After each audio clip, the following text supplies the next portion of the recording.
নমস্কার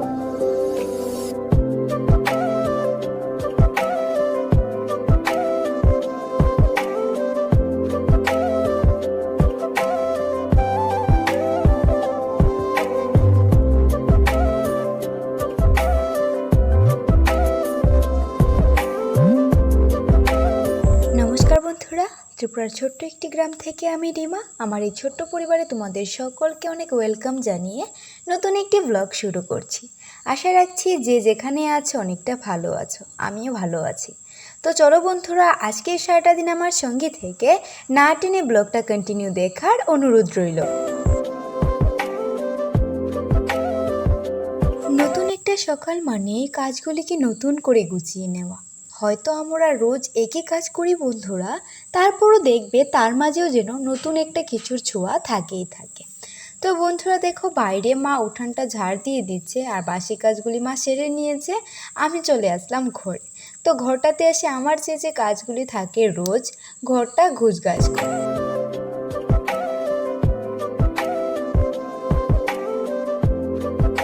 আমাদের ঘরটা যে জায়গায় যে জিনিসটা আছে বন্ধুরা, সবটাতেই কিন্তু আমার হাত। মা একেবারেই ঘর গুছায় না, শুধু রান্নাবাড়ি করে আর পশুগুলিকে দেখে, আর আমি বন্ধুরা ঘরটাকে গুছাই।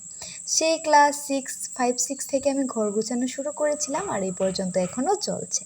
তো সেদিনকে এই শাড়িটা মাকে এনে দিয়েছিলাম আমি পয়লা বৈশাখে, তো এটাই এখন আমি ভাঁজ করে রেখে দেবো।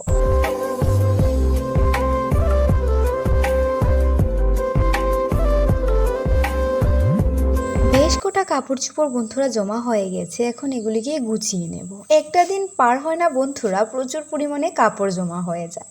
তো বন্ধুরা, আমার ব্লগ তোমাদের কেমন লাগে প্লিজ কমেন্টের মাধ্যমে জানাতে ভুলো না। তোমাদের কমেন্ট দেখে আমি অনেকটা মনে উৎসাহিত পাই।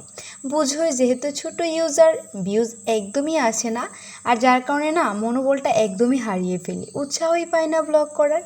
তার কারণেই বন্ধুরা আমি এখন রোজ ব্লগটা দিতে পারছি না। কেন জানি না, একদমই ভালো লাগে না। যখন দেখবে লাইক কমেন্ট ভিউজ আসে, তাহলে দেখবে যে ব্লগ দিতেও অনেকটা ভালো লাগে। তো এদিকে দেখো, আমাদের লঙ্কা গাছটায় প্রচুর পরিমাণে লঙ্কা হয়েছে বন্ধুরা। তো মা আমাকে বলছে যে লঙ্কাগুলি দেখে দেখে যেগুলো বাড়তি হয়েছে, অনেকটা বড় হয়ে গেছে, তো সেই লঙ্কাগুলিকেই পেড়ে দিতে। তো আমি এখন লঙ্কাগুলি পেড়ে নিচ্ছি বন্ধুরা। আর গাছের, নিজের বাড়ির গাছের কিছু পাড়তে কিন্তু সেই লাগে বলো।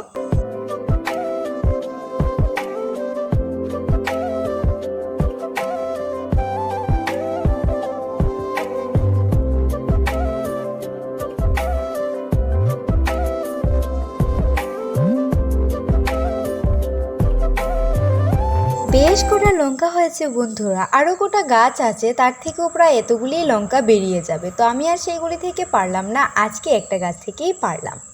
বারান্দায় যে আমাদের এই শো রেকটা আছে বন্ধুরা, যদিও এটাতে শো শুধু থাকে না বন্ধুরা, জামা কাপড়ও থাকে। তো এই রেকটা অনেকটা অগুছালো হয়েছিল, তাই ওটাকে গুছিয়ে দেখো বেশ কটা কাপড় চোপড় বার করলাম। এখন এগুলিকে আমি ভিজিয়ে রাখবো, কেচে দেবো বন্ধুরা। তো বেশিরভাগ সময়টা মাই আমার কাপড় চোপড় ধোয়, এখনও বেশিরভাগ বলবো না, প্রায় ধোয়। আমি কাপড় চোপড় ধুই না বললেই চলে, তবু মাঝে মধ্যে চেষ্টা করি, কারণ আমাকেও তো শিখতে হবে।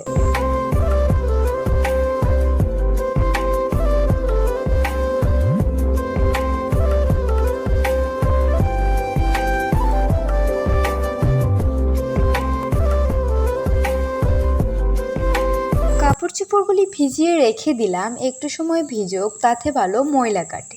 আর এদিকে এখন বারান্দাটা ঝাড় দিয়ে দিচ্ছি, যদিও মা সকালে বাসি ঘরটা ঝাড় দিয়ে দিয়েছিল, তারপর এখন আমি আবার ঝাড় দিয়ে দিচ্ছি, কারণ বারান্দাটা মুছে নেব।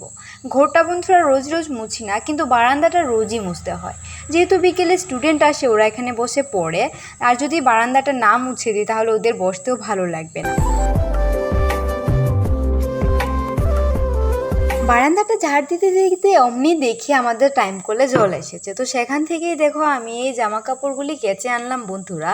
তো এই কুর্তাটা ধুয়ে দেওয়ার কারণটা হয়েছে যে আমাদের এখানে আজ একটা মেলা বসবে, তো সেখানেই যাওয়ার প্ল্যান আছে। পাড়ার ছোট ছোট ভাই বোনেরা ধরেছে ওদের সঙ্গে যাওয়ার জন্য, তাই বন্ধুরা এই কুর্তিটা ধুয়ে দিলাম। যেহেতু এটা সাদা কালার আছে আর যেহেতু প্রচুর পরিমাণে গরম পড়েছে, তাই বন্ধুরা এটাই আমার কাছে অনেকটা ভালো লাগে পরলে।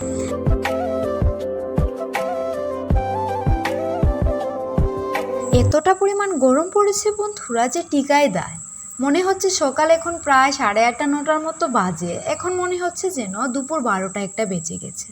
তো এতটা গরমের মধ্যে কাজগুলি করতে সত্যি অনেকটা কষ্ট হয়, কিন্তু কি আর করা যাবে, কাজগুলি ফেলে থাকলে তো থাকবেই পড়ে। আজকে যেমন গরম আছে, গরম সিজন যেহেতু কালকেও গরম থাকবে। আর বন্ধুরা, কাজগুলি ফেলে রাখলে কাজগুলি কিন্তু জমতেই থাকবে।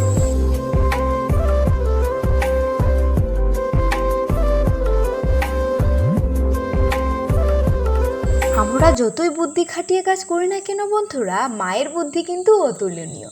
দেখো, যেহেতু প্রচুর পরিমাণে গরম পড়েছে, মা গতকালকে ভাতে পানি দিয়ে রেখেছিল, মানে জল দিয়ে রেখেছিল। তো দেখো, পান্তা ভাত, শুটকি মাছের চাটনি, লেবু, পেঁয়াজ আর শসা।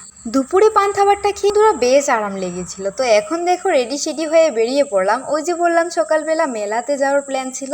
তো দেখো, পাড়ার ছোট ছোট ভাই বোনেরা আর একজন কাকিমণির সঙ্গে বেরিয়ে পড়লাম। তো মেলাতে যাব। আর যেহেতু কি মেলা আমি বলছি, যেহেতু বাসন্তী পূজা চলছে বন্ধুরা, তো আজ হয়েছে অষ্টমী। তো আমাদের এখানে অষ্টমী স্নানের একটা মেলা বসে, আর সঙ্গে বাসন্তী পূজাও। তো দেখো, ছোটোখাটো মেলা হলেও বেশ লোকজন হয়েছিল। তো আমিও তাতে যাই। সত্যি বাইরে গেলে কিন্তু মনটা অনেকটাই ভালো হয়ে যায়। মাঝে মধ্যে কিন্তু ঘোরারও অনেকটা দরকার। তো এদিকে দেখো, মায়ের ভোগ খিচুড়ি প্রসাদ খাওয়ানো হচ্ছিল। তো এখানে আমি, রিম্পি, আমরা বসে পড়েছিলাম ভোগ খেতে। তারপর এখানে আসলাম একটা ব্যাংক কিনতে। তো ব্যাংকের এতটা দাম বলছিল বন্ধুরা, আমি ক টাকা জমাবো জানি না, কিন্তু এতটা দাম বলছিল ব্যাংকের যে আর কেনা হলো না। তারপর আবারও দেখো এখানে মেলায় ঘুরছি, প্রচুর পরিমাণে লোক হয়েছিল বন্ধুরা।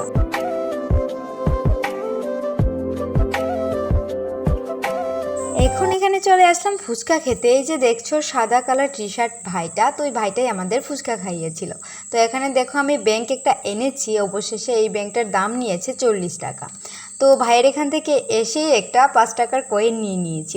ভাইয়ের কাছ থেকে প্রায় জোর করেই নিলাম। তো তবু রেখে দিলাম ফার্স্ট বনি, দেখি ক টাকা জমাতে পারি। মেলা থেকে মায়ের জন্য এনেছি জিলিপি। তো এখন খেয়ে নেব বন্ধুরা। তো আজকের সারাটা দিন আমার সঙ্গে থেকে তোমাদের কেমন লাগলো প্লিজ কমেন্টের মাধ্যমে জানাবে। ভিডিও ভালো লাগলে অবশ্যই একটা লাইক করে দিও, আর প্লিজ আমার চ্যানেলটা সাবস্ক্রাইব করে আমার পাশে থেকো। তো চলো বন্ধুরা, আজকে তোমাদের সামনে থেকে এখানেই বিদায় নেই। দেখা হবে সুন্দর আরও একটি ব্লগের সঙ্গে। ততক্ষণ ভালো থেকো, বাই।